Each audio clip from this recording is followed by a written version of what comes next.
আসসালামু আলাইকুম এভরিওয়ান, কি অবস্থা তোমাদের? আশা করি তোমরা সবাই অনেক অনেক অনেক ভালো আছো। আমিও ভালো আছি। আজকে তোমাদের জন্য নিয়ে এসেছি উদ্ভাসের ভার্সিটি অ্যাডমিশন প্রোগ্রামের কনিক্সের চতুর্থ লেকচার। আশা করি তোমরা সম্পূর্ণ লেকচার জুড়ে আমার সাথেই থাকবে। তবে ক্লাস শুরু করার আগে আমি আমার পরিচয়টা একটু দিয়ে নিই। আমার নাম আহমেদ মাশফিকুর রহমান। বর্তমানে আমি বুয়েটের তড়িৎ কৌশলে পড়াশোনা করছি। আমি বুয়েটের ২১ ব্যাচের একজন ছাত্র। তাহলে চলো আর দেরি না করে আজকের ক্লাসটি শুরু করে ফেলি। আচ্ছা, তো আজকে হচ্ছে আমরা উপবৃত্ত নিয়ে আলোচনা করব। উপবৃত্তের বিভিন্ন ধরনের ফর্মুলা, এর বিভিন্ন আকার দেখব এবং পাশাপাশি উপবৃত্তের বিভিন্ন সমীকরণ থেকে ওই উপবৃত্তের যেসব বৈশিষ্ট্য থাকে, যেসব সমীকরণ থাকে সেগুলো কিভাবে বের করতে হয় সেগুলোও আমরা দেখব। লক্ষ্য করে দেখো কনিক্সের চ্যাপ্টারে আসলে সবচেয়ে বেশি এই টপিকটি থেকেই প্রশ্ন বিভিন্ন সময় বিভিন্ন ভার্সিটির এক্সামিনেশনে এসেছে। কিন্তু রিটেনে খুব একটা বেশি প্রশ্ন এখান থেকে আসেনি।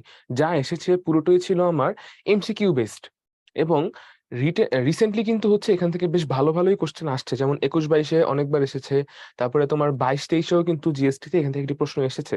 তাই এখানে আমাদের কাছে যেহেতু 3 স্টারের বেশি গুরুত্ব দেওয়ার উপায় নেই, তাই শুধুমাত্র 3 স্টার দেওয়া হয়েছে। আমার পক্ষে যদি সম্ভব হতো আমি কিন্তু তাহলে 3 স্টারের চেয়ে বেশি 5 স্টার, 6 স্টার এরকম একটি দিতাম। আজকের টপিকটি তাহলে বেশ ইম্পোর্টেন্ট। তোমরা একদম মনোযোগ দিয়ে আজকের ক্লাসটি করবে এই আমার আশা রইল। তাহলে চলো আমরা আমাদের ম্যাথে ফেরত যাই। আচ্ছা, তো ১ম এ আমরা একটু দেখে নিব যে উপবৃত্তের ফর্মুলাগুলো আসলে কিভাবে আসে এবং এর আকারগুলোই বা আসলে কেমন হয়। দেখো, আমার এই একটি উপবৃত্তের সমীকরণের কথা এখানে বলা আছে যে x square by a square plus Y square by b square equals to 1। এখানে একটি শর্ত বলে দেওয়া আছে। শর্তটি হচ্ছে কি? শর্তটি হচ্ছে এ গ্রেটার দেন বি। কিন্তু যদি এটা এ গ্রেটার দেন বি না হয়ে এ লেস দেন বি হয়, তখন আমরা আসলে এরকম একটি উপবৃত্ত পাবো না। তখন অন্যরকম একটি উপবৃত্ত আসবে। সেটা আমরা পরের স্লাইডে দেখব। এখন আমরা চলো এ গ্রেটার দেন বি হলে কি পাওয়া যায় সেটা নিয়েই কথা বলি। দেখো, x square by a square plus Y square by b square equals to 1 এরকম কোন উপবৃত্তের ক্ষেত্রে যেখানে এ গ্রেটার দেন বি, চিত্রটা আসবে হচ্ছে আমার এভাবে। এটা দেখতে কিছুটা বৃত্তের মতো মনে হলেও এর বড় ব্যাসার্ধটা থাকবে এক্স অক্ষ বরাবর এবং ছোট ব্যাসার্ধটা থাকবে ওয়াই অক্ষ বরাবর। বড় ছোট বলছি তার মানে এটা কিন্তু বৃত্ত না, এই জন্য একে বলা হয়েছে কি? উপবৃত্ত। এর কেন্দ্র থাকবে 0, 0-তে। এখানে যে এর কেন্দ্রটা আছে সেটা হচ্ছে কত? সেটা হচ্ছে 0, 0। একই রকম ভাবে তোমরা দেখবে যে পরের বৃত্তে আমরা একটি ফোকাস পেলে উপবৃত্তে আমরা পাচ্ছি দুইটি ফোকাস। একটি ফোকাস হচ্ছে একটি ফোকাস থাকবে AE, 0-তে, আরেকটি ফোকাস থাকবে -AE, 0-তে। আবার নিয়ামক রেখাও এখানে আমরা দুইটি পাবো। একটি নিয়ামক রেখার পাদবিন্দু হবে +A/E, 0। আরেকটি নিয়ামক রেখার পাদবিন্দু হবে -A/E, 0। আচ্ছা, তাহলে উপকেন্দ্রিক লম্বের দৈর্ঘ্য কেমন হবে এখানে? এক্ষেত্রে উপকেন্দ্রিক লম্বের দৈর্ঘ্য পাওয়া যাবে এরকম আসবে হচ্ছে আমার উপকেন্দ্রিক লম্ব। এই উপকেন্দ্রিক লম্বের দৈর্ঘ্য পাওয়া যাবে 2b² বাই a। আচ্ছা, তাহলে উপকেন্দ্রিক লম্বের পাদবিন্দুর স্থানাঙ্কগুলো কেমন হবে? উপকেন্দ্রিক লম্বের পাদবিন্দুর স্থানাঙ্কগুলো আসবে এরকম কিছুটা। দেখো, এখানে আমার আছে AE, 0। তাহলে এক্স এর স্থানাঙ্ক কত? এই পাদবিন্দুর জন্য, উপকেন্দ্রের প্রান্তবিন্দুর জন্য আমাদের কি ডানে বামে কোথাও সরতে হচ্ছে? মোটেও ডানে বামে কোথাও সরতে হচ্ছে না। তাহলে আমাদের এক্স এর স্থানাঙ্কে এই থাকবে। এখানেও এক্স এর স্থানাঙ্কে এই থাকবে। লক্ষ্য করে দেখলে তোমরা বুঝবে যে এখানে আসলে এতটুকুর মধ্যে আছে b²/a এবং এতটুকুর মধ্যে আছে b²/a। তাহলে টোটালি কত আসছে? 2b²/a। তাহলে নিশ্চিতভাবেই আমাদের AE, এটা হবে b²/a আর নিচে হবে AE, -b²/a। এখানে আমরা যেসব স্থানাঙ্ক দেখতে পাচ্ছি সেসব স্থানাঙ্ক এদিকেও প্রযোজ্য। জাস্ট উপকেন্দ্রের প্রান্তবিন্দুর ক্ষেত্রে এখানে এক্স স্থানাঙ্কে আছে কত? -AE, 0। এই জন্য আমার প্রান্তবিন্দুগুলো কেমন আসবে? একটা আসবে এখানে, একটা আসবে হচ্ছে আমার এখানে আসবে হচ্ছে আমার -AE, b²/a আর এইখানে আসবে minus A E comma minus B square by A. আচ্ছা, দেখো আমরা এই যে বড় ব্যাসার্ধের মতো একটা জিনিস দেখতে পাচ্ছি, এটা কিন্তু আসলে ব্যাসার্ধ না, একে বলা হয় অক্ষ। এবং ছোট ব্যাসার্ধের মতো একটা জিনিস আমরা দেখতে পাচ্ছি যেটা ওয়াই অক্ষ বরাবর আছে, এটাকেও বলা হয় কি আমার অক্ষ। তবে যেহেতু একটা আরেকটার চেয়ে বড়, এই জন্য তুলনা হিসাবে আমরা বলি এইটা হচ্ছে আমার বৃহদাক্ষ এবং এইটা হচ্ছে আমার ক্ষুদ্রাক্ষ। তাহলে এখানে বৃহদাক্ষের স্থানাঙ্ক কত? দেখো এই যে এখানে একটা এ লেখা আছে, তাই না? এই এ এর পরিচয় আসলে কি? এর পরিচয় হচ্ছে, এই এর পরিচয় হচ্ছে সে আসলে এই কেন্দ্র থেকে আমার বৃত্তের, বৃত্ত তো না, উপবৃত্ত, উপবৃত্তের বৃহদক্ষ বরাবর প্রান্তের দূরত্ব, যেটা উভয় পাশেই কার্যকর, মানে আমার এই দূরত্বটা কিন্তু আমি এখানেও পাবো, তাই না? তাহলে আমার এতটুকু দূরত্বকে আমি কি বলছি? এতটুকু দূরত্বকে বলছি আমি এ, যেটা এখানেও আছে এই পাশেও আছে। তাহলে আমার স্থানাঙ্ক কত পাবো? এই জায়গাতে আমার স্থানাঙ্ক পাবো মাইনাস এ কমা জিরো, এবং এখানে আমি স্থানাঙ্ক পাবো কত? এ কমা জিরো, তাই না? আচ্ছা, তাহলে বি এর পরিচয় নিশ্চয়ই তোমরা বুঝে গেছো। বি হচ্ছে কি? উপরে যে দৈর্ঘ্যটুকু আছে সেটা হচ্ছে আমার বি। তাহলে এখানে আমি পাবো কত? এখানে আমি পাবো জিরো কমা বি, আর এখানে আমি পাবো জিরো কমা মাইনাস বি, তাই না? আচ্ছা, তাহলে আমরা জানিছি কি, আমরা জানতে জানতে পেরেছি আমাদের উপকেন্দ্র লম্বের উপকেন্দ্রিক লম্বের দৈর্ঘ্য কত, উপকেন্দ্রিক লম্বের পাদবিন্দু কিরকম, নিয়ামক রেখার পাদবিন্দু কিরকম। আচ্ছা, নিয়ামক রেখার সমীকরণটা কিভাবে আসবে? দেখো, নিয়ামক রেখা একটা আছে মাইনাস এ বাই ই কমা জিরোতে, আর একটা আছে প্লাস এ বাই ই কমা জিরোতে। এই জন্য দুইটাকে আমরা একত্রে লিখবো যে নিয়ামক রেখার সমীকরণ হচ্ছে এক্স সমান প্লাস মাইনাস এ বাই ই। তাহলে এই ছিল আমাদের উপবৃত্তের বিভিন্ন ধরনের বৈশিষ্ট্যের স্থানাঙ্ক এবং বিভিন্ন ধরনের সমীকরণ। চলো আমরা একটি ম্যাথের মাধ্যমে এই বৈশিষ্ট্যগুলো একটু বের করার চেষ্টা করি। এখানে আমরা অনেকগুলো বৈশিষ্ট্য শিখেছি, আমি জাস্ট তোমাদেরকে কয়েকটি বের করে দেখাবো। তাহলে চলো আমরা একটি ম্যাথে যাই। প্রশ্নে কি বলা আছে? প্রশ্নে বলা আছে 16x² plus 25y² equals to 400। 400 বলা আছে কোশ্চেনে। 16x² plus 25y² equals to 400, but এই 400 কে আমাদের কত বানাতে হবে? এটাকে আমাদের 1 বানাতে হবে। এটাকে যদি আমরা 1 বানাতে চাই তাহলে বোথ সাইডে কত দিয়ে ভাগ করতে হবে? 400 দিয়ে ভাগ করতে হবে। তাহলে কত আসে? 16x² by 400 plus 25y² by 400 equals to কত আসবে? ইকুয়ালস টু আসবে হচ্ছে আমার 1।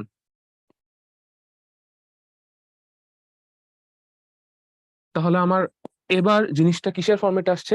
এবার জিনিসটা উপবৃত্তের যে সাধারণ সমীকরণ যেটা আমরা মাত্র দেখেছিলাম সেই ফরম্যাটে চলে এসেছে। তাহলে এক্ষেত্রে আমরা কি পাবো? এক্ষেত্রে আমরা পাবো x² by 25 plus y² by 16 equals to 1। তার মানে আমাদের a এর ভ্যালু দাঁড়াচ্ছে কত? 5, আর b এর ভ্যালু দাঁড়াচ্ছে কত? 4। তাহলে এখান থেকে আমরা e এর ফর্মুলাটা বের করে ফেলি। দেখো, এখানে তোমাদের ই এর ফর্মুলাটা হচ্ছে, উপবৃত্তের ক্ষেত্রে ই এর ফর্মুলাটা এরকম যে ই সমান সমান √1 minus B square by a square. অনেকে আমরা এখানে একটি ভুল করে ফেলি, সেটা হচ্ছে মাঝে মধ্যেই ক্যালকুলেটরে ম্যাথ হিসাব করার সময়, যেহেতু এখানে আমাদের ক্যালকুলেটর নেই তাই আশা করি এখানে সমস্যা হবে না, বা হাতে কলমে করার সময় আসলে সমস্যাটা হতে পারে, শুধু যে ক্যালকুলেটরে হয় তা কিন্তু না। অনেক সময় আমরা এখানে মান বসানোর সময় এ আর বি এর অবস্থান উল্টে দিই, এ এর বদলে বি বসাই, বি এর বদলে এ বসাই, তখন আমাদের কি আসে? √1 মাইনাস a² বাই b²। সেটা কিন্তু আসলে ভুল, কারণ এ সবসময় বি এর চেয়ে বড়, এ অলওয়েজ বি এর চেয়ে বড় আসবে, এ গ্রেটার দেন বি, কন্ডিশন আমাদের সেটাই বলে দেওয়া আছে। তাহলে নিশ্চিতভাবে এ বাই বি সেটা হবে গ্রেটার দেন 1, তাই না? তাহলে √1 মাইনাস সামথিং গ্রেটার দেন 1, এটা যদি হচ্ছে সামথিং গ্রেটার দেন 1 হয়, তুমি এখানে কি পাবা? তুমি এখানে ইমাজিনারি ভ্যালু পাবা, ইমাজিনারি। তাহলে তোমার ম্যাথটা কি হয়েছে? হয়নি। এজন্য সাবধান থাকতে হবে আমরা কাকে এ নিচ্ছি আর কাকে বি নিচ্ছি, ফর্মুলাগুলোর দিকে আমাদের খেয়াল রাখতে হবে। তাহলে মনে রাখবো কিভাবে আমরা? ই ইকুয়ালস টু √1 মাইনাস ছোট সংখ্যাটার স্কোয়ার বাই বড় সংখ্যাটার স্কোয়ার। ওকে, আচ্ছা, তাহলে এটা ছিল আমাদের ই এর ফর্মুলা। তাহলে এখানে আমরা ই বের করে ফেলি। এখানে আমাদের ই এর ভ্যালু কত আসবে? √1 মাইনাস 16/25, তাতে আসবে কত? তাতে আসবে আমাদের কাছে 3/5। 1 - 16/25 আসে √9/25, সেখান থেকে আসছে 3/5। আচ্ছা, তাহলে এখন দেখো আমাদের কাছে কিন্তু উপবৃত্তের ফর্মুলা থেকে যা যা আমাদের জানার দরকার আছে, এ বি আর ই এর ভ্যালু, সেগুলো কিন্তু আমরা সব জেনে ফেলেছি। আমরা এখান থেকে তিনটি জিনিস বের করি। চলো, সবার আগে চলো আমরা এর বৃহদক্ষের দৈর্ঘ্য বের করি। বৃহদক্ষের দৈর্ঘ্য কত হবে? দেখো, এটা হচ্ছে আমার a,0 -a,0, আর এটা হচ্ছে কত? এটা হচ্ছে আমার a,0। তাহলে এই দুইটা বিন্দুর তফাৎ কত? এই দুইটা বিন্দুর তফাৎ বা পার্থক্য হচ্ছে 2a। তাহলে বৃহদাক্ষের দৈর্ঘ্য কত? বৃহদাক্ষের দৈর্ঘ্য 2a। তাহলে বৃহদাক্ষের দৈর্ঘ্য আমি কত বের করলাম? বৃহদাক্ষের দৈর্ঘ্য আমি বের করেছি 2a = 2 ইন্টু এর ভ্যালু কত বের করেছি? এর ভ্যালু বের করেছি আমি 5, তাহলে 10। সিমিলারলি ক্ষুদ্রাক্ষের দৈর্ঘ্য কত আসবে? ক্ষুদ্রাক্ষের দৈর্ঘ্য আসবে 8 একক। আশা করি তোমরা বুঝতে পেরেছো। আচ্ছা, তাহলে এখন আমরা যেহেতু এটা বের করেছি, একটা কাজ করব, এখন আমরা নিয়ামক রেখার সমীকরণটা বের করে ফেলি। চলো, নিয়ামক রেখার সমীকরণ। আচ্ছা, নিয়ামক রেখা,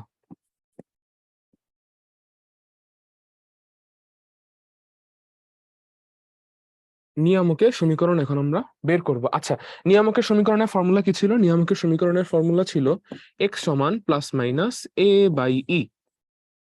তাহলে e(x +- a সমান 0। তাহলে আমরা ভ্যালুগুলো বসিয়ে দিব। e এর ভ্যালু কত? 3/5। 3/5 x +- a এর ভ্যালু কত? a এর ভ্যালু হচ্ছে শুধু 5 = 0। তাহলে আমরা পাচ্ছি কি? আমরা পাচ্ছি 3x +- 25 3x +- 25 = 0। তাহলে আমাদের নিয়ামকের সমীকরণ কি দাঁড়ালো? 3x +- 25 = 0। আচ্ছা, এবার আমরা চাইলে হচ্ছে এখান থেকে উপকেন্দ্রিক লম্বের দৈর্ঘ্য বের করতে পারি। তাহলে চলো আমরা উপকেন্দ্রিক লম্বের দৈর্ঘ্য বের করে ফেলি।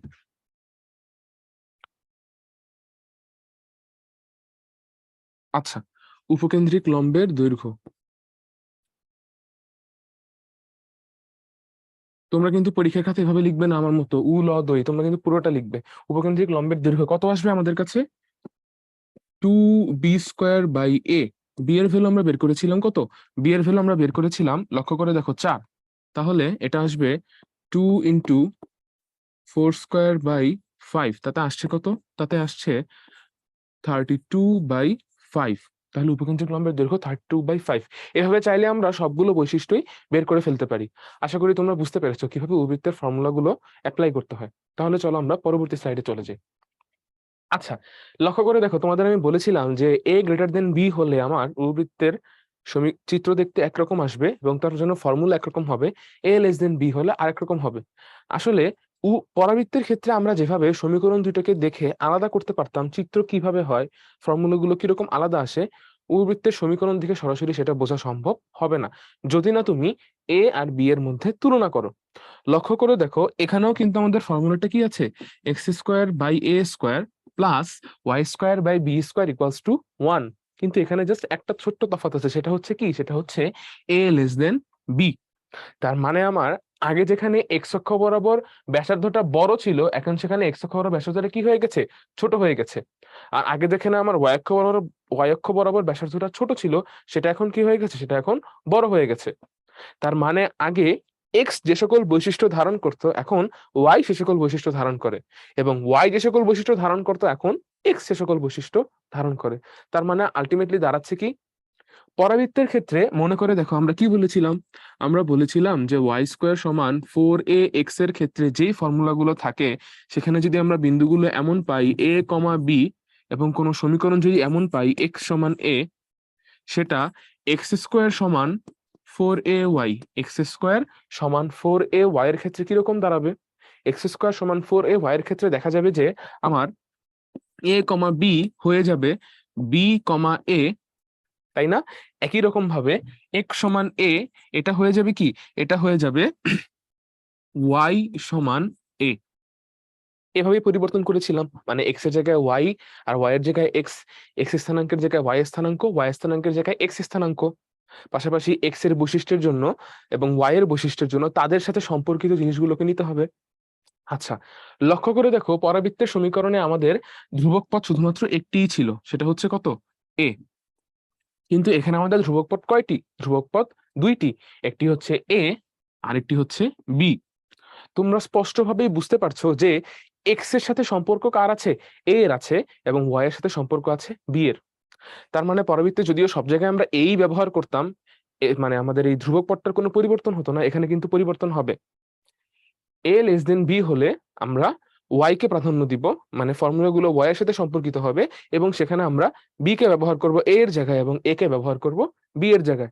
তার মানে তোমরা বলে ফেলো তো, আমরা যদি এখানে একটি উপকেন্দ্রিক লম্ব আঁকি, ধরো এটা হচ্ছে আমার উপকেন্দ্র, তাহলে এটা হচ্ছে আমার উপকেন্দ্রিক লম্ব। আচ্ছা, তাহলে এই উপকেন্দ্রিক লম্বের দৈর্ঘ্য কত আসবে?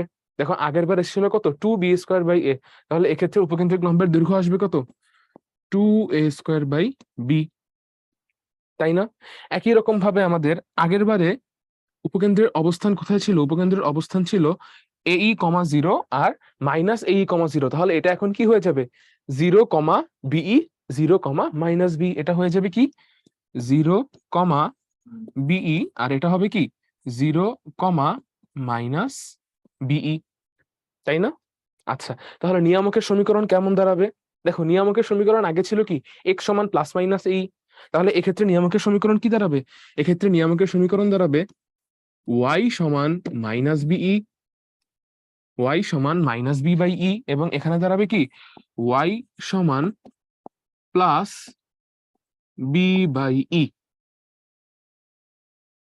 আচ্ছা, তাহলে নিশ্চয়ই তোমরা বুঝতে পারছো যে আমরা যদি আসলে এই ফর্মুলাগুলো মনে রাখি এবং এগুলোই চর্চা করি, সাথে সাথে যদি এই কনসেপ্ট গুলো মাথায় রাখি যে এখানে আসলে কি হচ্ছে, কিছুই না, জাস্ট এক্স এর জায়গায় ওয়াই বসছে এবং ওয়াই এর জায়গায় এক্স বসছে, তাহলেই কিন্তু আমরা পেরে যাচ্ছি, আমাদের কিন্তু নতুন ফর্মুলার মুখস্থ করা লাগছে না।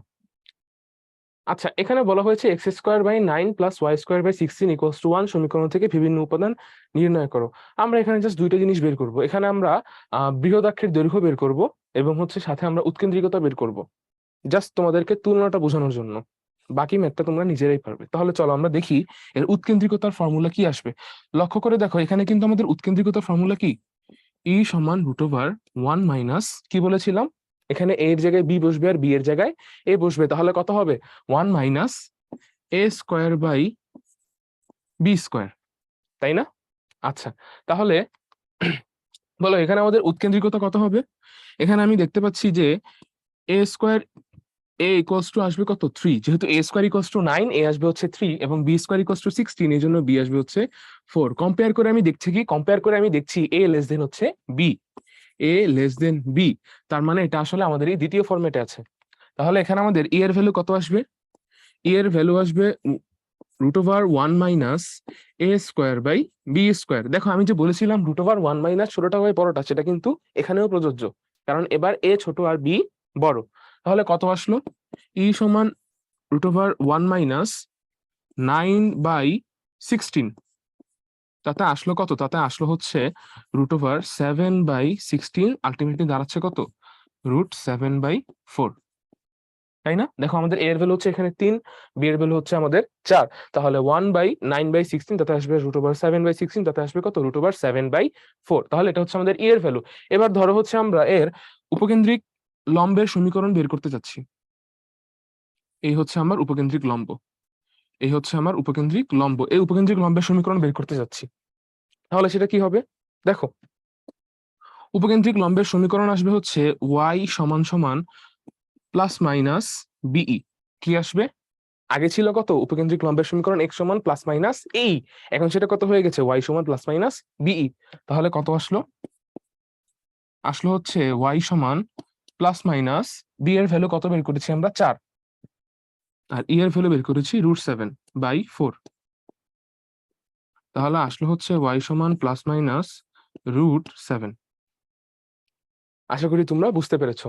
তাহলে নিয়ামক রেখার সমীকরণ কেমন আসবে? নিয়ামক রেখার সমীকরণ আসবে হচ্ছে y সমান +-b/e। সেটাও তোমরা আশা করি বের করতে পারবে। তাহলে চলো আমরা পরবর্তী স্লাইডে চলে যাই। আচ্ছা, দেখো পরাবৃত্ত শেখার সময় আমরা একদম শেষের দিকে শিখেছিলাম যে x² সমান 4ay এবং y² সমান 4ax, এগুলোতেই কিন্তু আমাদের পরাবৃত্তের সমীকরণ সীমাবদ্ধ থাকছে না। কখনো কখনো এমনও হতে পারে যে x এর বদলে আছে এক্স এর বদলে আছে এক্স মাইনাস আলফা এবং ওয়াই এর বদলে আছে ওয়াই মাইনাস বিটা, এরকম হতেই পারে। তখন আমাদের সমীকরণগুলোতে কি হয়, আমরা ধরে নিতাম যে এই জিনিসটা আসলে বড় হাতের এক্স আর এই জিনিসটা আসলে বড় হাতের ওয়াই। তখন আমরা কি পেয়ে যেতাম, সেই আগের সমীকরণটাই পেয়ে যেতাম, ওয়াই স্কোয়ার সমান 4ax, এক্স স্কোয়ার সমান 4ay, যার জন্য পরাবৃত্তের আগের যে ফর্মুলাগুলো ছিল সেগুলো অ্যাপ্লাই করতাম। দেন হচ্ছে আমরা এক্স এর বদলে বসিয়ে দিতাম এক্স মাইনাস আলফা এবং সেখান থেকে আমরা এক্স এর ভ্যালু বের করতাম, একই রকম ভাবে আমরা ওয়াই এর ভ্যালু বের করতাম। এখানেও আসলে আমরা একই কাজটি করব। এখানেও আমরা ধরে নিব এই সমীকরণটা আসলে এভাবে আছে, আমরা ধরে নিব এই সমীকরণটা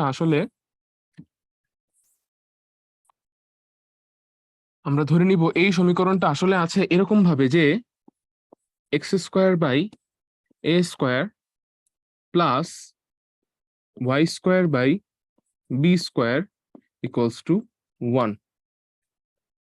এখানে বলা হয়েছে কি, এখানে বলা হয়েছে এ গ্রেটার দেন বি। তাহলে এ গ্রেটার দেন বি হলে আলটিমেটলি আমার দাঁড়াচ্ছে কি, গ্রাফটা গ্রাফটা হবে এরকম।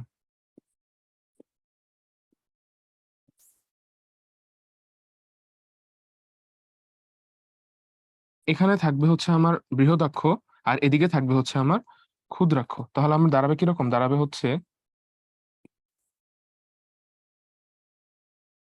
এরকম একটা গ্রাফ আমরা পাবো, তাই না? আশা করি তোমরা বুঝতে পেরেছো। আচ্ছা, তাহলে এখন দেখো আমাদের শীর্ষবিন্দু কিন্তু এখানে আছে 0,0-তে।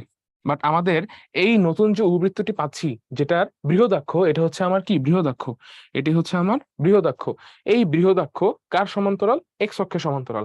এবং বর্তমানে উপবৃত্তের কেন্দ্র কোথায় চলে গিয়েছে, এটা চলে গিয়েছে আলফা কমা বিটাতে।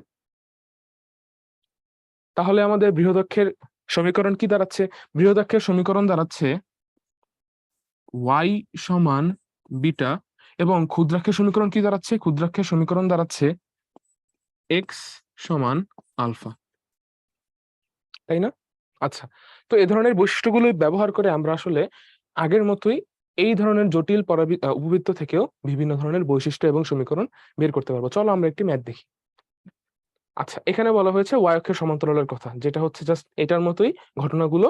তফাৎ হচ্ছে কি যে আমার এবার উপরের দিকে বা ওয়াই অক্ষ বরাবর ব্যাসার্ধ বড় হবে, অক্ষের পরিমাণ বড় হবে এবং এক্স অক্ষের সমান্তরাল রেখা বরাবর বা এক্স অক্ষ বরাবর আমার আমার যে ব্যাসার্ধটা আছে যেটাকে আমরা ক্ষুদ্র বৃহৎ অক্ষ বলছি, সেই অক্ষের দৈর্ঘ্যটা ছোট হবে। মানে ক্ষুদ্রাক্ষ হবে ওয়াই অক্ষের এক্স অক্ষের সমান্তরাল এবং বৃহদাক্ষ হবে ওয়াই অক্ষের সমান্তরাল। কিছুটা ছবি হবে এরকম।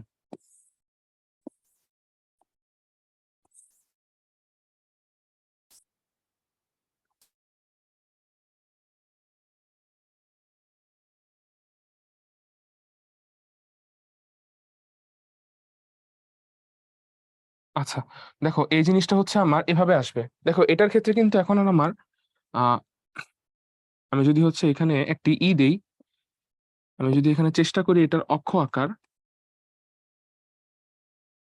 দেখো এটার অক্ষ কিন্তু এখন আর 0,0-তে নেই, এটার অক্ষ কিন্তু চেঞ্জ হয়ে গিয়েছে। আগে এটার অক্ষ ছিল কোথায়, আগে এটার অক্ষ ছিল 0,0-তে, আর এখন এটার অক্ষ চলে গিয়েছে কোথায়, এখন এটার অক্ষ চলে গিয়েছে আলফা কমা বিটাতে। আশা করি তোমরা বুঝতে পারছো যে এখন আমাদের সমীকরণগুলো কেমন আসবে, চিত্রটা কিরকম হবে। তাহলে চলো আমরা পরবর্তী ম্যাথে চলে যাই। আচ্ছা, এখানে কোশ্চেনে বলা হয়েছে কি 2x² প্লাস, কোশ্চেনটা একটু লক্ষ্য করবো আমরা, 2x² plus Y square minus 8x minus 2y plus 1 equals to 0 উপবৃত্তের কেন্দ্রের স্থানাঙ্ক কোনটি? তাহলে দেখো এটা আসলে আলফা কমা বিটা কেন্দ্র বিশিষ্ট উপবৃত্ত। তাহলে আমরা x minus alpha whole square by a square plus y minus beta whole square by b square equals to 1 এই আকারে এনে বলে দিব এখানে উপকেন্দ্র আমার কেন্দ্রের স্থানাঙ্ক হচ্ছে আলফা কমা বিটা। তাহলে চলো আমরা ম্যাথটি শুরু করে দিই।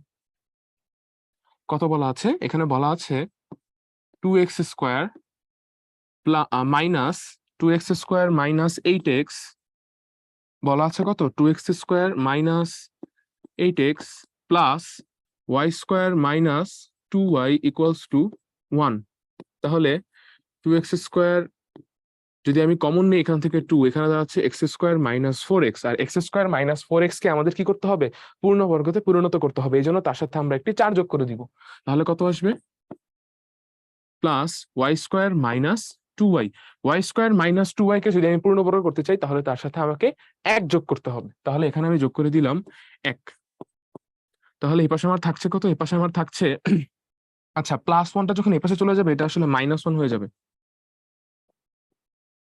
এটা হয়ে যাবে -1। আর এখানে আমার দাঁড়াচ্ছে কত? এখানে আমার থাকছে -1 প্লাস 1 প্লাস 2 ইন্টু 4। তাহলে আলটিমেটলি সমীকরণ দাঁড়াচ্ছে কি? সমীকরণ দাঁড়াচ্ছে 2 into x square minus 4x plus 4, যেটা হচ্ছে কি এক্স মাইনাস 2 হোল স্কোয়ার। তাহলে সেটা কত হবে? X minus 2 whole square plus Y square minus 2y plus 1 Y minus 1 whole square. তাহলে Y minus 1 whole square equals to কত থাকছে? -1, 1 এ হচ্ছে আমার 0 আসবে, 2 ইন্টু 4 থাকবে শুধুমাত্র, সেটার আনসার হচ্ছে আমার 8। তাহলে এখানে থাকছে কত? 8। তাহলে আলটিমেটলি রেজাল্ট পাচ্ছি কত আমি? X minus 2 whole square by 4 plus y minus 1 whole square by 8 equals to 1। তাহলে আলটিমেটলি আমাদের উপবৃত্তের কেন্দ্রটা কত দাঁড়াচ্ছে? এখানে কি বলেছে প্রশ্নে? প্রশ্ন খেয়াল করে দেখো, বলেছে কেন্দ্রের কথা। কেন্দ্রের স্থানাঙ্ক, কেন্দ্রের স্থানাঙ্ক কত আসবে? কেন্দ্রের স্থানাঙ্ক আসবে 2,1। আশা করি তোমরা বুঝতে পেরেছো। চলো আমরা পরবর্তী ম্যাথে যাই। এখানে বলা হয়েছে 2x² plus 3y² minus 12x plus 12y plus 29 equals to 0 সমীকরণ থেকে বিভিন্ন উপাদান নির্ণয়। আচ্ছা, এটা আসলে প্র্যাকটিসের জন্য রাখা হয়েছে। এটা দেখো কোনো বোর্ডে তো না, আমাদের বিভিন্ন ভার্সিটি এডমিশনে কিন্তু কখনো আসেনি।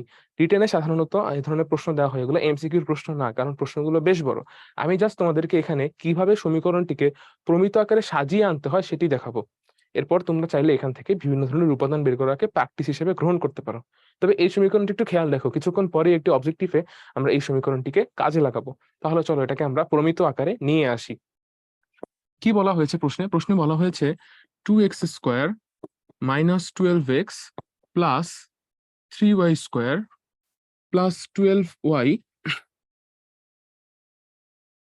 Plus 12y equals to -29।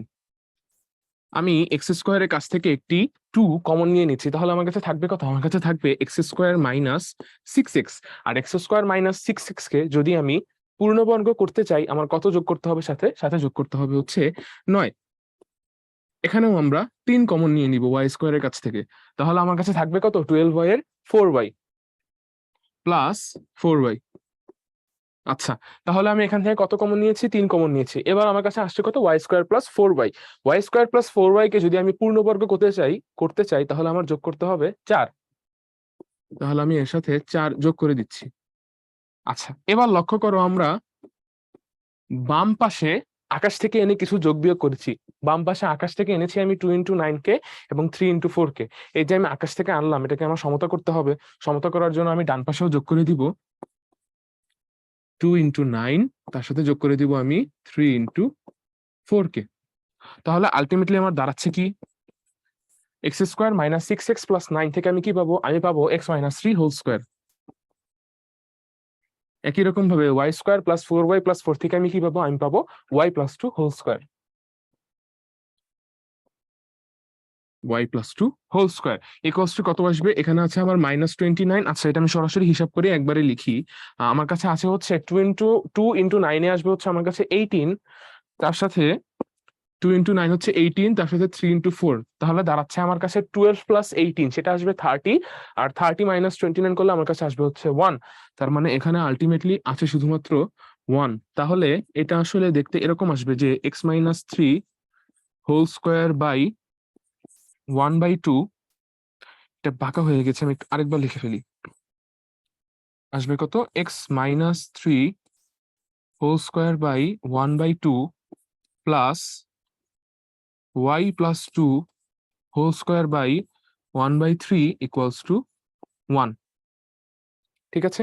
আচ্ছা, তো এখান থেকে তোমরা চাইলে আগের বারের মতো বিভিন্ন ধরনের উপাদান বের করতে পারবে। ঠিক আছে? আমরা একটা কাজ করবো, আমরা জাস্ট কিছু জিনিস খেয়াল করবো। আমরা এখান থেকে একটু এর ভ্যালুটা বের করে ফেলি। চলো, এর ভ্যালু দেখো, এখানে আমার এ কত এসেছে? আমি যদি এখানে লক্ষ্য করি, এ এসেছে 1/√2 আর বি এসেছে 1/√3। আচ্ছা, দেখো, √3 এর ভ্যালু √2 এর চেয়ে বড়। তার মানে 1/√3 এর ভ্যালু 1/√2 এর চেয়ে ছোট, কারণ গুণাত্মক বিপরীত করলে সংখ্যার ভ্যালু কমে যায়। তাহলে নিশ্চিতভাবে এখানে আমি কি বলতে পারবো? আমি বলতে পারবো যে এ এর ভ্যালু গ্রেটার দেন বি, তাই না? তাহলে এখানে আমাদের ই এর ফর্মুলা কি আসবে? ই এর ফর্মুলা আসবে √1 minus B square by a square. সেটা আলটিমেটলি দাঁড়াচ্ছে কত? √1 মাইনাস 2/3। সেখান থেকে আমি পাবো √1/3 বা শুধুমাত্র 1/√3। ওকে, আচ্ছা, তাহলে আমরা ই এর ভ্যালু বের করলাম। এখন আমরা একটু একটা কাজ করব এর ক্ষেত্রে। আম, আমরা চলো এটা থেকে নিয়ামকের সমীকরণটা বের করে ফেলি। তোমাদের জন্য একটু সুবিধা হবে, একটু প্র্যাকটিস করাচ্ছি তোমাদেরকে কিভাবে এখান থেকে আমাদের বৈশিষ্ট্য সমীকরণগুলো বের করতে হয়। তাহলে নিয়ামকের সমীকরণ কেমন আসবে? দেখো, এটাকে আমরা ধরে নিব কত? এটাকে আমরা ধরে নিব x² by 1/2 plus y² by 1/3 equals to 1, তাই না? এটাকে আমি তো ধরবো। তাহলে চলো আমরা একটা নতুন পেজ নিয়ে দেখি আমরা এখান থেকে কি বের করতে পারি। দেখো, সাধারণত নিয়ামকের সমীকরণ কি আসবে? আসবে হচ্ছে এক্স সমান সমান প্লাস মাইনাস এ বাই ই। চলো আমরা এ বাই ই এর ভ্যালুটি বসিয়ে দিই। বসালে কত হবে? এ এর ভ্যালু আমরা বের করেছিলাম 1/√2, আর ই এর ভ্যালু আমরা বের করেছিলাম 1/√3, তাই না?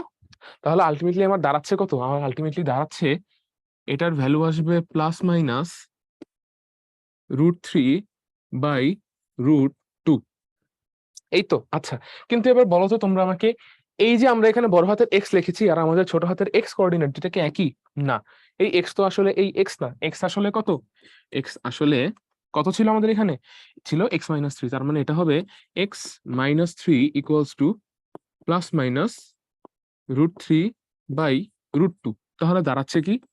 দাঁড়াচ্ছে √2x-3√2 plus minus √3 equals to 0। তাহলে এটা হচ্ছে কি আমাদের নিয়ামকের সমীকরণ।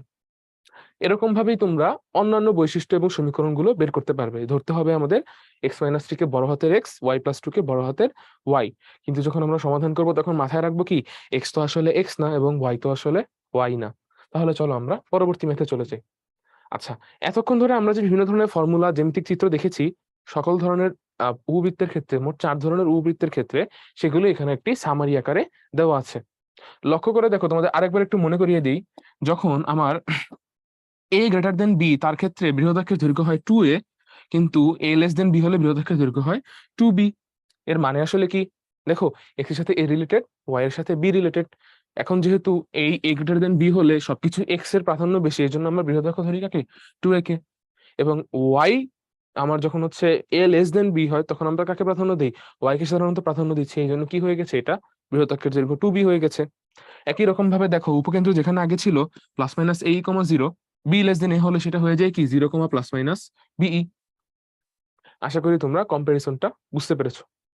এখানে 3টি স্লাইড জুড়েই আমরা সেই ফর্মুলাগুলোর আলোচনা দেখানো হয়েছে। ওকে, আচ্ছা। তো এখন আমরা এই স্লাইডটা একটু লক্ষ্য রাখবো। এখানে আমাদের কাছে আসলে 2টি নতুন জিনিস আছে যেটা আমাদের এমসিকিউ সমাধান করতে কাজে লাগবে। সেটা হচ্ছে, দেখো, এই ক্ষেত্রফলের পার্টটুকু এবং পারামিতিক সমীকরণের পার্টটুকু তেমন কঠিন কিছু একটা না। লক্ষ্য করে দেখো, সবার জন্যই আমার ক্ষেত্রফলের ফর্মুলাটা কি আসছে? পাই এ বি। একদম সবগুলোর জন্যই পাই এ বি, মানে আমরা এ আর বি এর ভ্যালু বের করে পাই দিয়ে যদি গুণ করে দিই, তাহলে আমরা উপবৃত্তের ক্ষেত্রফলটাকে বের করে ফেলতে পারবো। আর একটা হচ্ছে পরামিতিক সমীকরণ।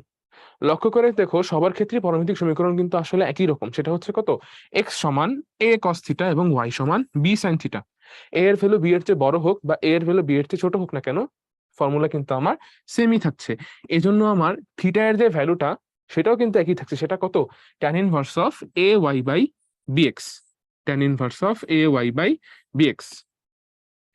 আশা করি তোমরা আমার কথা বুঝতে পেরেছো।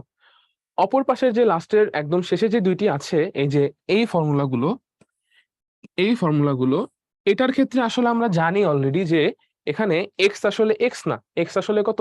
X minus alpha. এজন্য এখানে আমাদের আসলে ছিল কি? এখানে আমাদের ছিল x minus alpha equals to a cos theta, y minus beta equals to b sin theta. সেখান থেকে আলফাকে ডান পাশে নিয়ে গেলে চলে আসে এক্স সমান alpha plus a cos theta, Y সমান beta plus b sin theta. এবং শেষমেশ আমাদের ফর্মুলাটা দাঁড়ায় কি? থিটা এর ফর্মুলা দাঁড়াচ্ছে tan inverse of a into y এর জায়গায় ওয়াই মাইনাস বিটা, আর নিচে বি ইন্টু এক্স এর জায়গায় এক্স মাইনাস আলফা। ঠিক আছে, তাহলে চলো আমরা ম্যাথে চলে যাই। আচ্ছা, সাধারণত আমাদের ভার্সিটি অ্যাডমিশন গুলোতে এরকম ছোট ছোট ম্যাথই আসে। ম্যাথগুলো সমাধান করাও কিন্তু আসলে অত্যন্ত মজাদার। চলো আমরা ম্যাথগুলোর যে তথ্যগুলো উল্লেখ করা আছে সেগুলোর দিকে একটু লক্ষ্য করি। কি বলা আছে? বলা আছে উপবৃত্তের উপকেন্দ্রিক লম্বের দৈর্ঘ্য সেটা আগে আমরা লিখে ফেলি। 2b² / a। যদি কখনো প্রশ্নে বলে দেওয়া না থাকে যে এ বড় না বি বড়, বা যদি কোনোভাবে বোঝা না যায়, আমরা সবসময় ধরে নিব যে বাই ডিফল্ট এটা আসলে এ গ্রেটার দেন বি। এজন্য আমি ফর্মুলা লিখেছি এ গ্রেটার দেন বি এর। তাহলে কত বলা আছে? 2b² / a। সেটা হচ্ছে, সেটা বলা আছে বৃহদাক্ষের দৈর্ঘ্যের অর্ধেক। কি বলা আছে? উপকেন্দ্রিক লম্বের দৈর্ঘ্য বৃহদাক্ষের দৈর্ঘ্যের অর্ধেক। এখন বলো এ গ্রেটার দেন বি হলে বৃহদাক্ষের দৈর্ঘ্য কত আসে? আসে হচ্ছে আমার এ 2a। সেখান থেকে আমি কত বলছে? অর্ধেক নিতে বলছে, তাহলে হাফ ইন্টু 2a। এখান থেকে আমরা এখন স্কোয়ারের ভ্যালুটাকে হিসাব করবো না এর ভ্যালুটাকে? এর ভ্যালুটাকে আমরা হিসাব করবো। তাহলে আছে কত? আসছে হচ্ছে আমার b² / a² = 2। সেখান থেকে আমি স্কোয়ারের ভ্যালু বের করলে আসবে 1 - 1/2। 1 - 1/2 কত পাবো?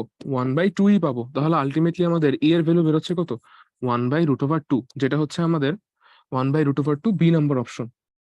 আশা করছি তোমরা বুঝতে পেরেছো। তাহলে আমরা পরবর্তী ম্যাথে চলে যাই। কি আছে? 2x² + 3y² - 12x + 12y + 29 = 0। এই একটি কনিকের কথা বলা আছে। লক্ষ্য করে দেখো, এটা আমরা কিছুক্ষণ আগে আসলে সমাধান করে এসেছি। এই যে এখানে এই যে আমরা সমাধান করে এসেছি, এই কনিক আর সেই কনিকটি কিন্তু আসলে একই রকমের একটি কনিক। একই কনিক আসলে, দুইটা সমীকরণও সেম। তাহলে এখানে আমাদের দেখো, এখানে আমরা উৎকেন্দ্রিকতা কত বের করেছিলাম? উৎকেন্দ্রিকতা এখানে আমরা বের করেছিলাম হচ্ছে 1/√3। উৎকেন্দ্রিকতা কত বের করেছিলাম? 1/√3। একটু মনে রাখবে এটা। আচ্ছা, তাহলে আমাদের প্রশ্নে ফেরত যাই। প্রশ্নে কি জানতে চাওয়া হয়েছে? প্রশ্নে জানতে চাওয়া হয়েছে, দেখো আমাদের প্রশ্নে জানতে চাওয়া হয়েছে কনিকটির উপকেন্দ্রিক লম্বের দৈর্ঘ্য কত। তাহলে আমাদের কি করতে হবে? 2b² / a করতে হবে। 2b² / a। আচ্ছা, এবার বলো তো বি এর ভ্যালু আমরা কত বের করেছিলাম? মনে করে দেখো, বি এর ভ্যালু আমরা বের করেছিলাম 1/√3, এবং এ এর ভ্যালু কত বের করেছিলাম? এ এর ভ্যালু বের করেছিলাম 1/√2। তাহলে দাঁড়াচ্ছে কত? 2 × 1/3/1/√2, which is ultimately 2√2/3। তাহলে আমাদের উপকেন্দ্রিক লম্বের দৈর্ঘ্য কত আসলো? 2√2/3। তাহলে এটা হচ্ছে আমাদের কারেক্ট আনসার। চলো আমরা পরবর্তী প্রশ্নে যাই।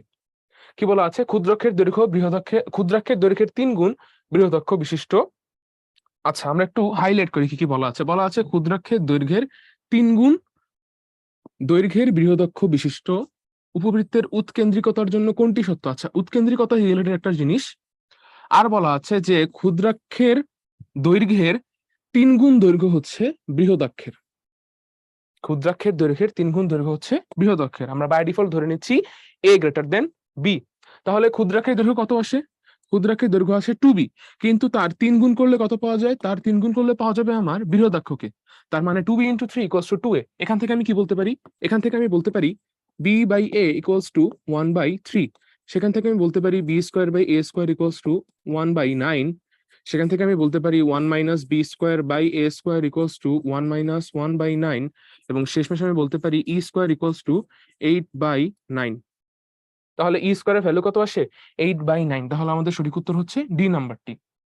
আশা করি তোমরা বুঝতে পেরেছো। চলো আমরা পরবর্তী স্লাইডে চলে যাই। এখানে বলা হয়েছে একটি উপবৃত্তের ইনকমপ্লিট সমীকরণ দেওয়া আছে।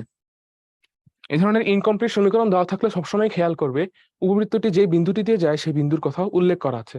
বলা আছে কি বিন্দুটি হচ্ছে 4,6। তাহলে x² / 25 + y² / p = 1। আলটিমেটলি তাহলে দাঁড়াচ্ছে কি, আমরা এক্স আর ওয়াই এর ভ্যালু বসিয়ে দিব। এই উপবৃত্তটি কোন বিন্দু দিয়ে গিয়েছে? 4,6 বিন্দু দিয়ে গিয়েছে। 4,6। তাহলে 4² / 25 + y² তো না, এটা হবে হচ্ছে আমাদের কত? 6। তাহলে 36। 36/p = 1। তাহলে আলটিমেটলি দাঁড়াচ্ছে কি 36/p = 1 - 16/25 = 9/25। তাহলে আলটিমেটলি পি এর ভ্যালু কত দাঁড়াচ্ছে? পি এর ভ্যালু দাঁড়াচ্ছে, তোমরা হিসাব করলে দেখবে এটা আসবে 36 ইন্টু 25/9, 9 আর 36 কাটাকাটি করলে 4 ইন্টু হচ্ছে কত 25, তাতে থাকছে আমার কাছে 100। তাহলে আসছে কত? পি এর ভ্যালু আমার কাছে 100। তাহলে আনসার হবে হচ্ছে কত? ডি। চলো আমরা পরবর্তী ম্যাথে চলে যাই। x²/9 plus y²/16 equals to 1 উপবৃত্তের উৎকেন্দ্রিকতা কত? দেখো কিছুক্ষণ আগেই ম্যাথটা আমরা সলভ করেছিলাম এবং সেখানে আমরা দেখেছি এর উৎকেন্দ্রিকতা আসে √7/4। তাহলে চলো আমরা পরবর্তী ম্যাথে চলে যাই। এখানে বলা হয়েছে যে উপবৃত্তটির উপকেন্দ্র দুটির স্থানাঙ্ক কত? আচ্ছা, উপবৃত্তটি কি? উপবৃত্তটি হচ্ছে x² / 12 + y² / 16 = 1। এই উপবৃত্তটির উপকেন্দ্র দুইটির স্থানাঙ্ক কি বলা হয়েছে? উপকেন্দ্র দুইটির স্থানাঙ্ক। উপকেন্দ্র উপকেন্দ্র জানতে চাওয়া হয়েছে। উপকেন্দ্রের স্থানাঙ্ক কত আসবে? হয় 0, +-ae, 0 অথবা 0, +-be। আচ্ছা, দেখো এটার ক্ষেত্রে আমি লিখে ফেলি সমীকরণটা x² / a² plus y² / b² = 1। a square এর ভ্যালু হচ্ছে কত? 12। তাহলে a এর ভ্যালু কত আসবে? a এর ভ্যালু আসবে হচ্ছে 2√3। একই রকম ভাবে b স্কয়ার এর ভ্যালু কত বলা আছে? 16। তাহলে b এর ভ্যালু কত আসবে বলো তো? b এর ভ্যালু আসবে হচ্ছে আমার কাছে 4। তাহলে অবশ্যই বি গ্রেটার দেন এ। তাহলে আমাদের ফর্মুলাটা কি? উপকেন্দ্রের স্থানাঙ্কের ফর্মুলা আসবে 0, ±বিই, তাই না? আচ্ছা, তাহলে চলো সবার আগে আমরা ই এর ভ্যালুটা বের করে ফেলি। ই কত আসবে? √1 মাইনাস ছোটটা বাই বড়টা। কি? ছোটটা বাই বড়টা। তাহলে আসবে কত? 1 মাইনাস a² / b²। সেখান থেকে আমি লিখতে পারবো কত? 1 মাইনাস 2√3 তাহলে হচ্ছে 12, আর নিচে হচ্ছে কত আসবে? 16। তাহলে 1 মাইনাস 12/16 করলে আমার কাছে থাকছে কত? 3/4। তাহলে √1 - 3/4 করলে আসবে √1/4। সেখান থেকে আসবে হচ্ছে কত? √1/2। তাহলে আলটিমেটলি আমার উপকেন্দ্রের স্থানাঙ্ক কত? 0, ±, বি এর ভ্যালু কত বের করেছিলাম আমরা? 4 ইন্টু ই। তাহলে আসবে কত? 0, ±2। তাহলে আনসার হচ্ছে কত? 0, ±2। তাহলে চলো আমরা পরবর্তী ম্যাথে চলে যাই। কোশ্চেনে কি বলা হয়েছে? যে উপকেন্দ্র দুইটির স্থানাঙ্ক কত? আচ্ছা, এখানেও আমরা যেটা বলছিলাম, এখানে আমাদের লিখে ফেলি কি আছে কোশ্চেনে। আমাদের কোশ্চেনে আছে x² প্লাস, কোশ্চেনে আছে আমাদের x² প্লাস 2y² = 4। সেখান থেকে আমি লিখতে পারবো কি? সেখান থেকে আমি লিখতে পারবো x² / 4 প্লাস y² / 2 = 1। তাহলে আলটিমেটলি আমাদের ই এর ভ্যালু কত আসবে? ই এর ভ্যালু আসবে 1 মাইনাস 2/4 = 1/√2, তাই না? 1/2, 1 - 2/4 মানে কি? 1/1। তাহলে হচ্ছে আমার 1/√2 আসলো। আচ্ছা, তাহলে এই ধরনের ক্ষেত্রে দেখো আমাদের a এর ভ্যালু কত আসছে? a এর ভ্যালু আসছে হচ্ছে আমার b এর চেয়ে বড়। তাহলে আমাদের পরাবৃত্তের স্থানাঙ্কের সমীকরণ কি? পরাবৃত্ত তো না, উপবৃত্ত। উপবৃত্তের ক্ষেত্রে আমাদের যে উপকেন্দ্রের স্থানাঙ্কের কথা বলা হচ্ছে সেটা কিরকম আসবে? সেটা আসবে +-ae, 0। তাহলে কত আমার স্থানাঙ্ক? +- a এর ভ্যালু কত? a এর ভ্যালু আসছে হচ্ছে আমার 2 ইন্টু 1/√2, 0। তাহলে আসলো +-√2, 0। সেটা কত নাম্বার? সেটা হচ্ছে 1 নম্বর অপশন। তাহলে চলো আমরা পরবর্তী ম্যাথে চলে যাই। কি বলা হয়েছে এখানে? 5x² + 4y² = 1। কোশ্চেনটা একবার দেখি। 5x² + 4y² = 1 এই উপবৃত্তের উৎকেন্দ্রিকতা কোনটি? তা জানতে চাওয়া হয়েছে। অবশ্যই ঋণাত্মকটা তো হবেই না। তাহলে চলো আমরা বের করে ফেলি। কি বলা হয়েছে? 5x² + 4y² = 1। তাহলে নিশ্চিতভাবে আমরা কি লিখতে পারবো? আমরা লিখতে পারবো x² / 1/5 প্লাস y² / 1/4 1/4 লিখতে পারবো আমি 1। তাহলে নিশ্চিতভাবে বলতে পারবো ই সমান সমান √1 মাইনাস 1/5 বাই, আচ্ছা এটাকে আরেকটু বড় করে লিখি, নাহলে তোমরা বুঝতে পারবে না। √1 মাইনাস 1/5 বাই 1/4। তাহলে আলটিমেটলি দাঁড়াচ্ছে কত? আলটিমেটলি দাঁড়াচ্ছে √1 মাইনাস 4/5। সেখান থেকে আমি পাচ্ছি কত? 1/√5। তাহলে আমাদের আনসার কত আসবে? আমাদের আনসার আসবে 1/√5। আচ্ছা, তাহলে চলো আমরা পরবর্তী ম্যাথে চলে যাই। এখানে কি বলা হয়েছে? এখানে বলা হয়েছে 3x² + 2y² = 6 উপবৃত্তটির উৎকেন্দ্রিকতা কত? কি বলা হয়েছে প্রশ্নে? প্রশ্নে বলা হয়েছে 3x² + 2y² = 6। লক্ষ্য করো ভালোভাবে, 3x² + 2y² = 6। এটা কি জানতে চাওয়া হয়েছে? এর উৎকেন্দ্রিকতা জানতে চাওয়া হয়েছে, তাই না? আচ্ছা, উৎকেন্দ্রিকতার ইংলিশটা হচ্ছে এক্সেন্ট্রিসিটি। এটার দিকে আমরা একটু খেয়াল রাখবো। ঠিক আছে? যদি কোশ্চেনে কখনো বলা হয় যে এটার এক্সেন্ট্রিসিটি বের করো, তখন কিন্তু আমরা হয়ে বসে থাকবো না। খুবই সহজ কিন্তু আসলে। কি জানতে চাওয়া হচ্ছে? উৎকেন্দ্রিকতা জানতে চাওয়া হচ্ছে। তাহলে আমরা জানি যে এটাকে আমাদের কত বানাতে হবে? এটাকে আমাদের বানাতে হবে 1। এজন্য আমরা বোথ সাইডে 6 দিয়ে ভাগ করে দিব। তাহলে কত আসবে? তাহলে আসবে হচ্ছে x²/2 প্লাস y²/3 = 1। তার মানে আলটিমেটলি আমাদের দাঁড়ালো কত? a এর ভ্যালু দাঁড়ালো হচ্ছে √2 আর b এর ভ্যালু দাঁড়ালো হচ্ছে √3। তাহলে এখানে পাচ্ছি কি আমি a লেস দেন b। তার মানে আমাদের, আচ্ছা, এখানে কিন্তু আমাদের আসলে a লেস দেন b এর জন্য ফর্মুলাটা কি আসে উৎকেন্দ্রিকতার? e = √1 - a²/b²। তো সেখান থেকে আমি হিসাব করে লিখতে পারবো √1 - 2/3। তো সেখান থেকে আমি পাবো কত? 1/√3। তাহলে 1/√3 হচ্ছে আমাদের কারেক্ট আনসার। তাহলে চলো আমরা পরবর্তী ম্যাথে চলে যাই। কি বলা হয়েছে? 25x² + 16y² = 400 উপবৃত্তটির উৎকেন্দ্রিকতা কত? আচ্ছা, এটা একদম ক্লাসের শুরুতে আমরা ম্যাথটা সমাধান করেছিলাম এবং সেখানে আমরা এই জিনিসটার উৎকেন্দ্রিকতা কত সেটাও বের করেছিলাম। উৎকেন্দ্রিকতা এসেছিল 3/5।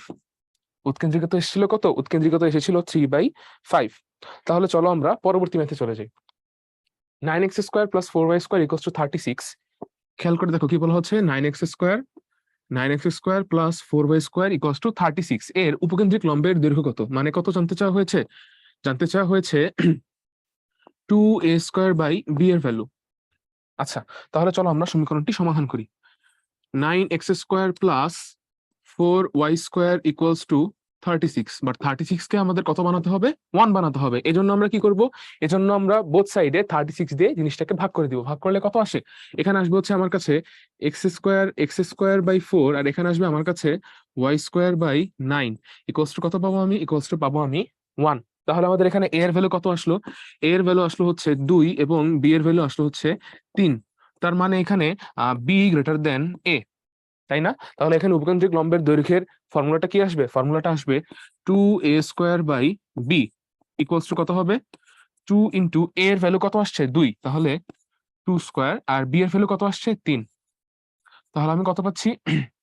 আমি পাচ্ছি এখানে 8/3। তাহলে আমাদের আনসার কত? আনসার হচ্ছে বি নাম্বারটা। আশা করি তোমরা বুঝতে পেরেছো। চলো আমরা পরবর্তী স্লাইডে চলে যাই। এখানে বলা আছে x+4² / 100। কি বলা আছে কোশ্চেনে?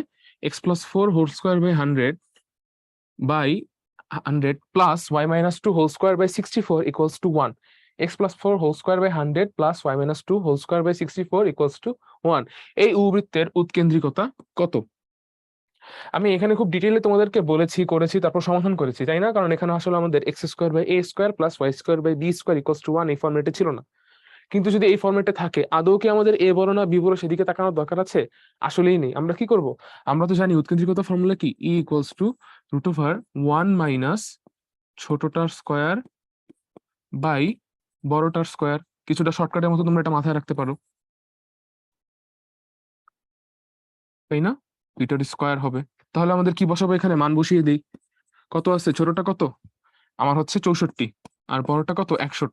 তাহলে 1 - 64/100। এগুলো কিন্তু আমি সহগের কথা বলছি, কোএফিসিয়েন্টের কথা বলছি। ছোট যেটা বড় সহগ, ছোট সহগটা আর বড় সহগটা। তাহলে আলটিমেটলি আমার আনসার আসবে কত? আনসার আসবে হচ্ছে √36/100। আর 36/100 মানে কত? 6/10। সেখান থেকে আমি পাচ্ছি কত? 3/5। তাহলে আমাদের আনসার কত হবে? 3/5। তাহলে চলো আমরা পরবর্তী স্লাইডে চলে যাই। আচ্ছা, এখানে বলা হয়েছে কি x² / 30 + y² / 14 = 1 উপবৃত্তের নিয়ামক রেখাদ্বয়ের মধ্যবর্তী দূরত্ব কত একক? দেখো, নিয়ামক রেখাদ্বয়ের মধ্যবর্তী দূরত্ব আমরা কত বের করেছিলাম? নিয়ামক রেখাদ্বয়ের মধ্যবর্তী দূরত্ব এটা কত? সবসময় কত থাকে? 2ae থাকে। সরি, 2ae না, এটা থাকে হচ্ছে 2a/e। এটা থাকে 2a/e, তাই না? এটি হচ্ছে কি আমার নিয়ামক রেখাদ্বয়ের মধ্যবর্তী দূরত্বের সমীকরণ। আচ্ছা, এখন আমরা এখানে একটু লক্ষ্য করব সমীকরণে কি বলা আছে? x² by 30 plus Y square by 14 equals to 1। তার মানে আমাদের এ স্কোয়ারের ভ্যালু হচ্ছে 30 এবং বি স্কোয়ারের ভ্যালু হচ্ছে 14। এখান থেকে আমাদের আসলে এ এর ভ্যালুটাকে বের করতে হবে। এ এর ভ্যালু আসবে √30। 30 মানে কত?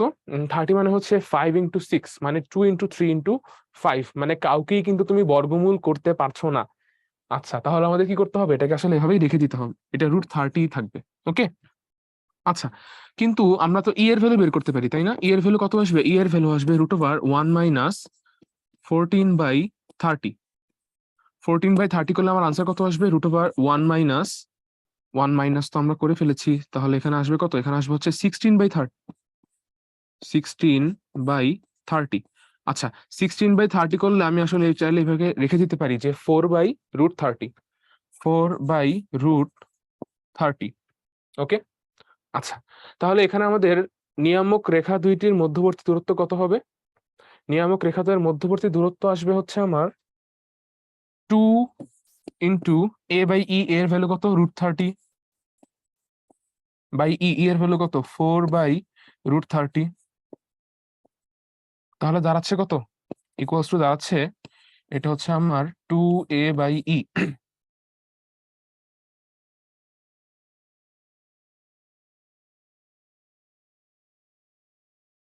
আচ্ছা, তাহলে কত দাঁড়াচ্ছে এটা? এটা হচ্ছে 2 ইন্টু, দেখো √30 উল্টে গেলে কত হয়? √30 উল্টে গেলে উপরে √30 সাথে গুণ হয়ে যাবে, থাকবে কত আমার কাছে? 30/4। 30/4। আর 2 আর 4 যদি হচ্ছে আমরা কাটাকাটি করি, তাহলে নিচে থাকবে হচ্ছে 2, আর এই দিয়ে আবার 30কে ভাগ করে থাকবে কত শেষমেশ? থাকবে হচ্ছে আমার কাছে 15। ঠিক আছে, তাহলে আমাদের আনসার কত? আনসার হচ্ছে 15 বা সি নাম্বারটা। চলো আমরা পরবর্তী ম্যাথে চলে যাই। এখানে বলা হয়েছে কত? 4,3/2 এবং 3,2 বিন্দুগামী একটি উপবৃত্তের অক্ষদ্বয় স্থানাঙ্কের অক্ষদ্বয় বরাবর হলে উপবৃত্তটির উৎকেন্দ্রিকতা কত? সবার আগে আমরা এটার দিকে খেয়াল করব যে বলা হয়েছে কি, এই উপবৃত্তের অক্ষদ্বয় স্থানাঙ্কের অক্ষদ্বয় বরাবর। স্থানাঙ্ক বলতে এক্স অক্ষ এবং ওয়াই অক্ষকে বোঝানো হয়েছে, তাই না? তাহলে আমাদের সমীকরণটা আসলে কি আকারে আছে? আসলে x² / a² plus y² / b² = 1 এই আকারে আছে। কিন্তু আমরা এখানে আসলে এ আর বি এর ভ্যালু জানি না। আমরা যেন এ আর বি এর ভ্যালু বের করতে পারি, এজন্যই আসলে আমাদেরকে বলে দেওয়া আছে এই দুইটি বিন্দুর কথা। তাহলে আমরা কি করব? এই দুইটি বিন্দুকে এই সমীকরণে বসিয়ে দিব। বসিয়ে দিলে আমরা 1/a² আর 1/b² এর একটা সমীকরণ পাবো। তারপরে আরেকটা সমীকরণ পাবো। এই দুটো সমীকরণ সমাধান করে আমরা a² আর b² এর ভ্যালু বের করতে পারবো। তাহলে চলো আমরা সমাধান করা শুরু করি। দেখো, এটা যদি হচ্ছে আমার 4,3/2 বিন্দুগামী হয়, তাহলে আমি কি পাবো? আমি পাবো 16/a² প্লাস 9/4b² = 1। এটাই পাবো না আমি? আচ্ছা, এখন আমি সব জায়গাকে, পুরো সব সাইডকে আমি 9 দ্বারা ভাগ করে ফেলবো। 9 দ্বারা ভাগ করলে কত আসবে? 9 দ্বারা ভাগ করলে আসবে 16a²। 16/a² নিচে হবে 16/9a² প্লাস 1/4b² = 1/9। সবাইকে আমি 9 দ্বারা ভাগ করে ফেলেছি। আচ্ছা, এবার দেখো দ্বিতীয় ক্ষেত্রে বলা হয়েছে কি, এই যে আমার x² / a² plus y² / b² আছে, সে 3,2 বিন্দুকে অতিক্রম করছে। তাহলে নিশ্চয়ই আমরা কি লিখতে পারবো? 3,2 এর জন্য সমীকরণটি সিদ্ধ হবে। 3,2 এর জন্য কত সিদ্ধ হলে কি লেখা যাবে? লেখা যাবে 9/a² প্লাস 4/b² = 1।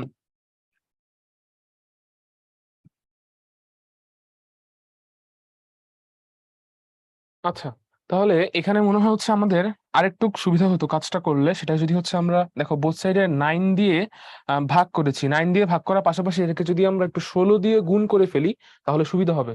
তাহলে এখানে আমরা 16 দিয়েও গুণ করে ফেলবো। তাহলে এটা হবে 16 × 16। আর এখানে আমার আগে ছিল হচ্ছে 4, তার সাথে আমি 16 গুণ করলে আমার কাছে থাকবে উপরে 4, আর হচ্ছে এখানে হয়ে যাবে 16/9। ঠিক আছে? আচ্ছা, তাহলে এটা আমরা একটু মাথায় রাখবো। এটা হচ্ছে, তাহলে আমার কত দাঁড়াচ্ছে? 16 × 16/9a² প্লাস 4/b² = 16/9। আচ্ছা, আর এখানে আছে কত? 9/a² plus 4/b² = 1। এখন লক্ষ্য করে দেখো তো, আমরা যদি হচ্ছে এই দুইটা সমীকরণ নিয়ে কাজ করি, এই দুইটা সমীকরণ নিয়ে কাজ করি, হ্যাঁ, এবং এই উপরেরটা থেকে নিচেরটাকে যদি আমি বিয়োগ করে দিই, তাহলে আমার কাছে কি থাকবে? আমার কাছে থাকবে 16 স্কোয়ার বাই 9, 16 স্কোয়ার বাই 9, তার থেকে বিয়োগ যাবে কত? তার থেকে বিয়োগ যাবে 9, এখানে থাকবে আমার কাছে এ স্কোয়ার। আর লক্ষ্য করে দেখো এখানেও আছে 4/b², এখানেও আছে কত? 4/b²। তাহলে 4/b² থেকে 4/b² বাদ দিলে কত থাকছে? কিছুই থাকবে না, আমার কাছে হাতে থাকবে 0। তার মানে b² কিন্তু কাটাকাটি অলরেডি হয়ে গিয়েছে। তাহলে এখানে আমার কাছে কত থাকবে? এখানে থাকবে ইকুয়ালস টু, এ পাশে কত আছে? 16/9, আর এখানে হবে কত? -1। তাহলে আলটিমেটলি যদি আমরা হিসাব করি, আমরা একটা নতুন একটা নতুন পেজ নিয়ে নিই। আমি যদি এখানে হিসাব করি তাহলে কত পাবো? এখানে আমি পাবো, দেখো, 16 স্কোয়ার বাই 9 -9 বাই হচ্ছে 1/a² ইকুয়ালস টু আমরা কত লিখেছিলাম? আমরা লিখেছিলাম 16/9 -1, তাই না? আচ্ছা, এখন এখানে আমরা হিসাব করলে দেখবো যে 16 স্কোয়ার বাই 9 থেকে আসবে হচ্ছে আমার 175/9 আসবে। এটা হিসাব করলে আমি দেখবো হচ্ছে 16 স্কোয়ার আসবে হচ্ছে আমার 56, সেখান থেকে যদি 9 নং 81 আমি বিয়োগ দিই, দেখো এটা আসবে হচ্ছে আমার 256। 16 স্কোয়ার, সেখান থেকে যদি হচ্ছে আমি 81 কে বিয়োগ করি, নিচে থাকবে হচ্ছে আমার 9a², আর এখানে হচ্ছে আমার কাছে থাকবে কত? 16 - 9, তাহলে থাকছে আমার কাছে 175/9a² ইকুয়ালস টু 7/9। আচ্ছা, দেখো বোথ সাইড থেকে আসলে আমি 7 দিয়ে কাটাকাটি করলে দেখো 9 কাটা চলে যাচ্ছে, উপরে থাকতেছে আমার কাছে 25/a² ইকুয়ালস টু 1। তাহলে আলটিমেটলি a² এর ভ্যালু কত পাবো আমরা? a² এর ভ্যালু পাবো আমরা 25। আচ্ছা, এবার b² এর ভ্যালুটা বের করা দরকার। b² এর ভ্যালুর জন্য আমাদের সম্পর্ক লাগবে। ধরো হচ্ছে আমরা এই সম্পর্কটাকে নিয়ে কাজে লাগাবো। এই সম্পর্কটা কাজে লাগালে কত আসবে? দেখো আমরা b² এর ভ্যালুটা বের করার চেষ্টা করব। 9/a² plus 4/b² equals to 1।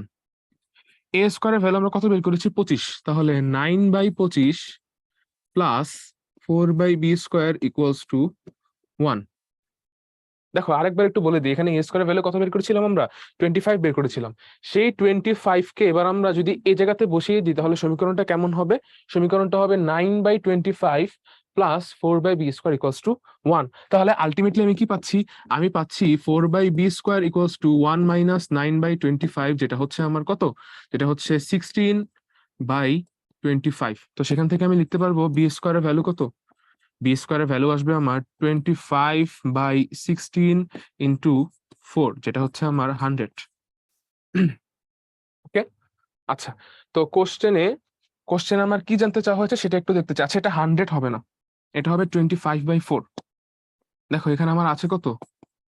এখানে ছিল হচ্ছে আমার এই পাশে 4, এই পাশে যখন আমি 25 কে নিয়ে আসবো তাহলে হবে 25 ইন্টু 4, 100/16। তো 100/16 মানে কত? বোথ সাইডে আমরা উপরে নিচে 4 দ্বারা ভাগ করতে পারি, শেষমেশ থাকবে আমার কাছে 25/4। আচ্ছা, এখন আমাদের জানতে চাওয়া হয়েছে কত? যে এর উৎকেন্দ্রিকতা কত হবে। আচ্ছা, উৎকেন্দ্রিকতার ফর্মুলা কত আসবে? উৎকেন্দ্রিকতা ফর্মুলা হবে E সমান √1 মাইনাস b²/a², কারণ এখানে b এর ভ্যালু এর চেয়ে ছোট। তাহলে সেটা কত আসবে? সেটা আসবে √1 মাইনাস b²। কত? b² হচ্ছে 25/4, 25/4, নিচে আসবে কত আমার কাছে? 25। তাহলে আলটিমেটলি দাঁড়াচ্ছে কত? আলটিমেটলি দাঁড়াচ্ছে √1 মাইনাস 1/4, সেখান থেকে আমি পাবো কত? সেখান থেকে আমি পাবো √3/2। তাহলে আমাদের এর ভ্যালু কত দাঁড়াচ্ছে? এর ভ্যালু দাঁড়াচ্ছে √3/2। দেখো এটা এমসিকিউতে এসেছিল, কিন্তু তারপরে এমসিকিউটা বেশ বড়ই ছিল। যদি আমাকে জিজ্ঞাসা করো তাহলে আমি বলবো এই ধরনের এমসিকিউ সবার শেষে সমাধান করো, না হলে তোমার অন্য যেগুলো ছোট এমসিকিউ মার্ক কিন্তু সমান, সেগুলো তুমি আনসার করতে পারছো না। ওকে, একটু সচেতন হলে, একটু সাবধান হলে কিন্তু আমরা ম্যাক্সিমাম এমসিকিউ সঠিকভাবে সমাধান করতে পারবো খুবই কম সময়। আচ্ছা, তাহলে আমাদের এখানে উত্তর কত আসবে? উত্তর আমরা বের করেছি √3/2, সেটা হচ্ছে আমাদের অপশন বি। চলো আমরা পরবর্তী স্লাইডে চলে যাই। আচ্ছা, কি বলা আছে? একটি উপবৃত্তের উপকেন্দ্রিক লম্ব ক্ষুদ্রক্ষের অর্ধেক, এর উৎকেন্দ্রিকতা কত? আচ্ছা, তাহলে উপকেন্দ্রিক লম্ব, 2a² বাই b, এটা ক্ষুদ্রাক্ষের অর্ধেক মানে কত, শুধুমাত্র b। তাহলে আলটিমেটলি দাঁড়াচ্ছে কত, a² বাই b² কত আসবে? আচ্ছা, একটু আমরা আরেকবার একটু জিনিসটাকে দেখি।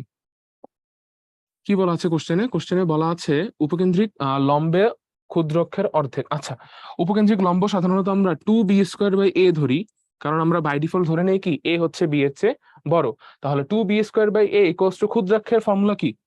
ক্ষুদ্রাক্ষের ফর্মুলা হচ্ছে 2b, তার কত, তার হচ্ছে অর্ধেক। তাহলে আলটিমেটলি দাঁড়াচ্ছে কত, b/a = 1/2। দুই পাশে যদি আমি স্কোয়ার করে দিই তাহলে আসবে b² বাই a² = 1/4। তাহলে e এর ভ্যালু হচ্ছে √1 - b² বাই a²। সেখান থেকে আমি পাবো কত? সেখান থেকে আমি পাবো √3/2। তাহলে আমাদের উৎকেন্দ্রিকতা কত? √3/2।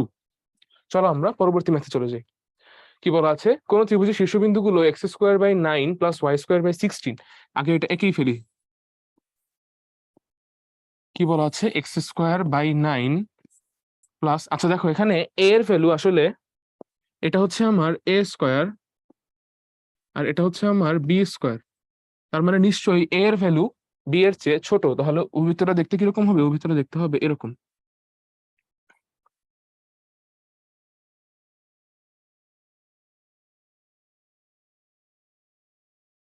হুম, এরকম আসবে আমার উপবৃত্তটি। আচ্ছা, তাহলে এই উপবৃত্তের ক্ষেত্রে কি জানতে চাওয়া হয়েছে? উপবৃত্তের ফোকাস দ্বয়, ফোকাস একটা এই পাশে থাকবে এরকম, একটা এখানে থাকবে, আর একটা ফোকাস এই জায়গাতে থাকবে।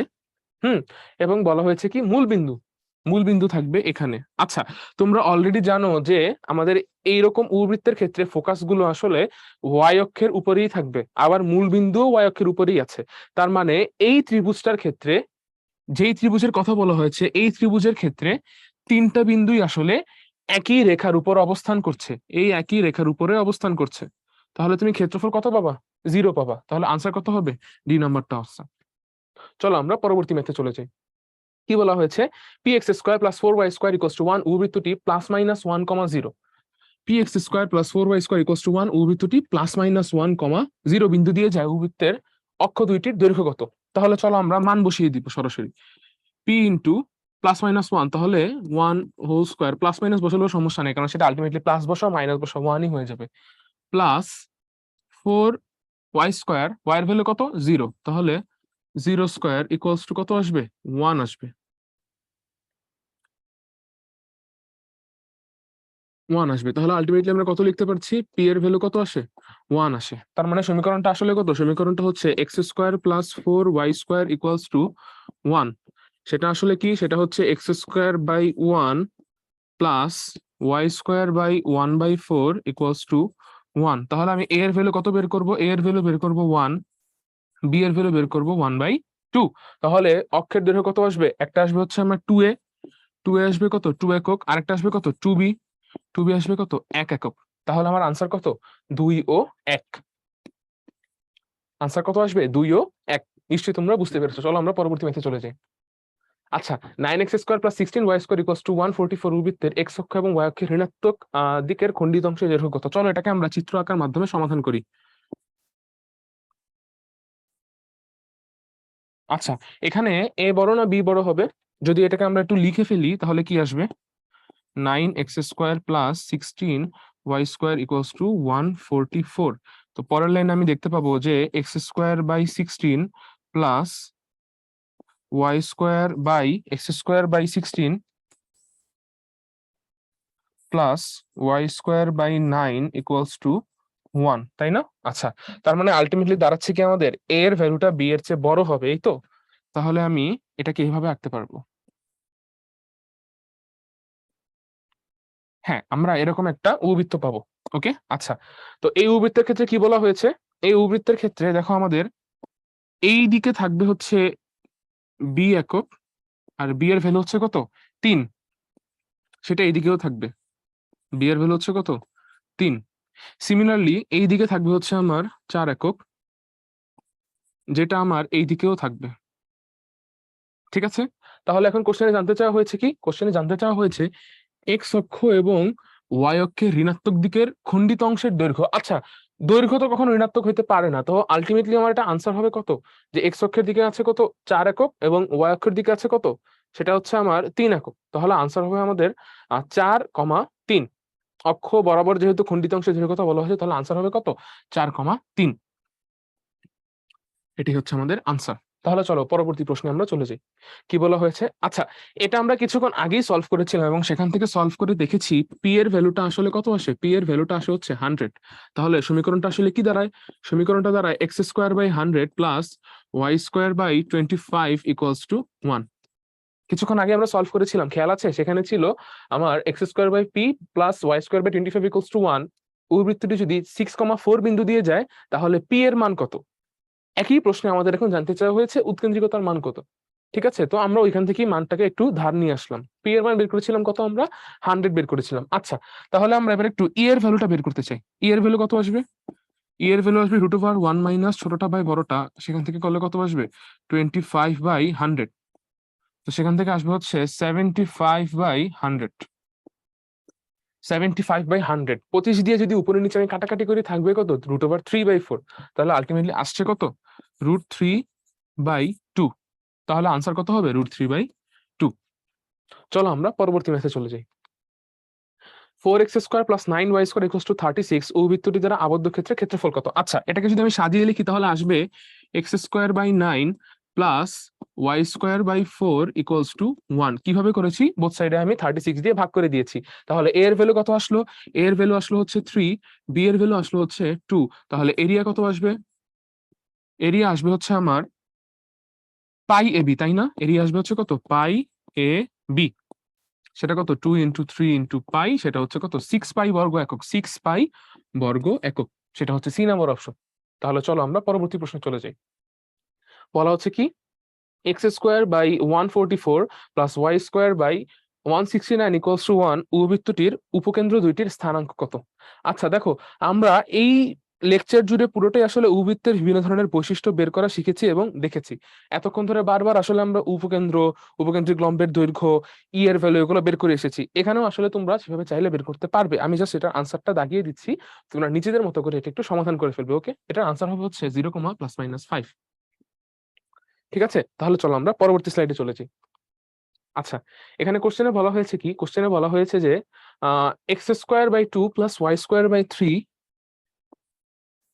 x²/2 + y²/3 = 1 উপবৃত্তীয় ক্ষেত্রের যে অংশ ধনাত্মক বৃহদক্ষ ক্ষুদ্রাক্ষ দ্বারা বেষ্টিত তার ক্ষেত্রফল কত বর্গ একক। আচ্ছা তো আলটিমেটলি এটা যেহেতু a এর ভ্যালু b এর চেয়ে ছোট, আমি এরকম কিছু একটা পাবো।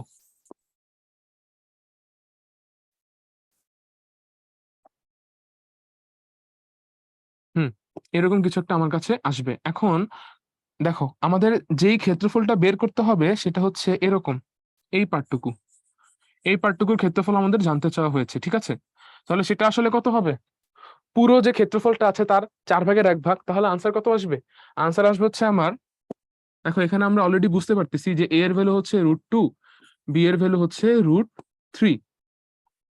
তাহলে এরিয়া আসলে কত, এরিয়া হচ্ছে পাই এ বি বাই 4। তাহলে সেটা কত হবে, π√6/4 কত লেখা যায়, লেখা যায় π√6/4। সেটা কত নম্বর, সেটা হচ্ছে ডি নাম্বার অপশন। তাহলে আমাদের আনসার হচ্ছে ডি। আচ্ছা এখানে কোশ্চেনে কি বলা আছে, কোশ্চেনে বলা আছে 9x² + 16y²। আচ্ছা এখানেও তোমার সেই আগের মতোই বিভিন্ন ধরনের তথ্য জানতে চাওয়া হচ্ছে। এটাও আমরা অনেকবার সমাধান করা শিখেছি এবং দেখেছি। এখানেও তাহলে আমি হচ্ছে আনসারটা দাগিয়ে দিচ্ছি, তোমরা নিজেরা একটু সমাধান করে দেখবে এটা আসলে কত আসে। ওকে, এটা আনসার হচ্ছে আসবে এ নাম্বারটা। চলো আমরা পরবর্তী ম্যাথে চলেছি। আচ্ছা পরবর্তী ম্যাথ আর নেই, দেখা যাচ্ছে আমাদের স্লাইড আজকে শেষ। সুসংবাদ, আজকের ক্লাস আমাদের শেষ হয়ে গিয়েছে। তোমাদেরকে সবাইকে অসংখ্য ধন্যবাদ আমার সাথে ক্লাসটিতে সম্পূর্ণ থাকার জন্য। আশা করি তোমরা ক্লাসটি করার মাধ্যমে উপবৃত্ত সংক্রান্ত ফর্মুলা এবং এর সমীকরণগুলো কিভাবে বের করতে হয় তা সম্পূর্ণভাবে বুঝতে পেরেছো। অসংখ্য অসংখ্য ধন্যবাদ এবং আবারও তোমাদেরকে স্বাগতম জানাচ্ছি পরবর্তী ক্লাসটি করার জন্য।